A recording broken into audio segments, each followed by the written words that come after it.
नमस्कार दोस्तों, मैं हूं राघवेंद्र। स्वागत है आप सभी का इन खबर यूपी पर। बद्रीनाथ धाम को लेकर स्वामी प्रसाद मौर्य के दावे के बाद से ही देश भर की सियासत में हड़कंप मच गया है। स्वामी प्रसाद मौर्य ने दावा किया है कि 8वीं सदी तक बद्रीनाथ धाम एक बौद्ध मठ था, जिसके बाद आदि शंकराचार्य ने हिंदू मंदिर बना दिया। इस पर अब उत्तराखंड के मुख्यमंत्री पुष्कर सिंह धामी ने पलटवार किया।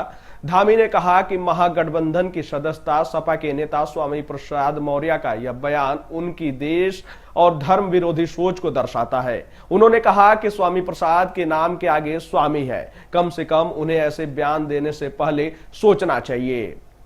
दरअसल मामला कुछ ऐसा है। ज्ञानवापी मस्जिद के सर्वे पर प्रतिक्रिया देते हुए सपा नेता स्वामी प्रसाद मौर्य ने कहा था कि अगर एएसआई सर्वे हो ही रहा है तो सिर्फ ज्ञानवापी का नहीं बल्कि सभी हिंदू मंदिरों का होना चाहिए।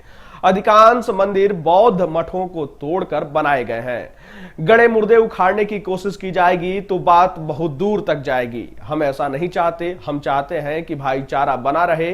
मौर्य ने दावा किया कि 8वीं सदी तक उत्तराखंड का बद्रीनाथ धाम बौद्ध मठ था।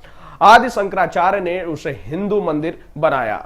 अब इसके बाद पलटवार तो आना ही था। मौर्य के इस बयान पर बीजेपी ने कड़ी प्रतिक्रिया दी। उत्तराखंड के सीएम पुष्कर सिंह धामी ने इस बयान को दुर्भाग्यपूर्ण करार दिया। धामी ने कहा कि बद्रीनाथ धाम दुनिया भर के लोगों के लिए आस्था और श्रद्धा का केंद्र है। स्वामी प्रसाद मौर्य का बयान बहुत ही दुर्भाग्यपूर्ण है। हालांकि वह जिस गठबंधन का हिस्सा है उनका इस तरीके का बयान देना स्वाभाविक है।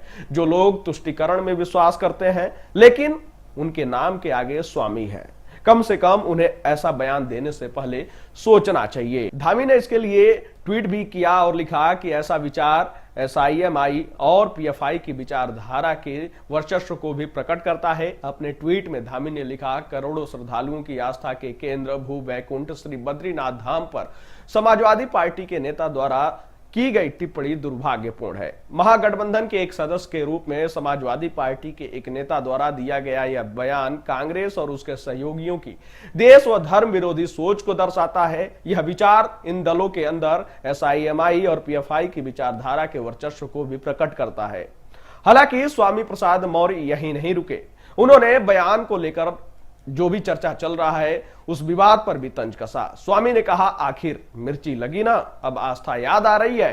क्या औरों की आस्था आस्था नहीं है? इसीलिए तो हमने कहा था किसी की आस्था पर चोट न पहुंचाएं। इसीलिए 15 अगस्त 1947 के दिन जिस भी धार्मिक स्थल की जो स्थिति थी उसे यथास्थिति मानकर किसी भी विवाद से बचा जा सकता है, अन्यथा ऐतिहासिक सच स्वीकार करने के लिए तैयार रहना चाहिए। उन्होंने अपनी बात दोहराई कि 8वीं शताब्दी तक बद्रीनाथ बौद्ध मठ था, उसके बाद यह बद्रीनाथ धाम हिंदू तीर्थ स्थल बनाया गया। यही सच है। अब इसके बाद देखना होगा कि बीजेपी किस तरीके से इस पर प्रतिक्रिया देती है। लेकिन इस पर आप सबकी क्या राय है? आप अपनी राय कमेंट बॉक्स में जरूर बताइएगा।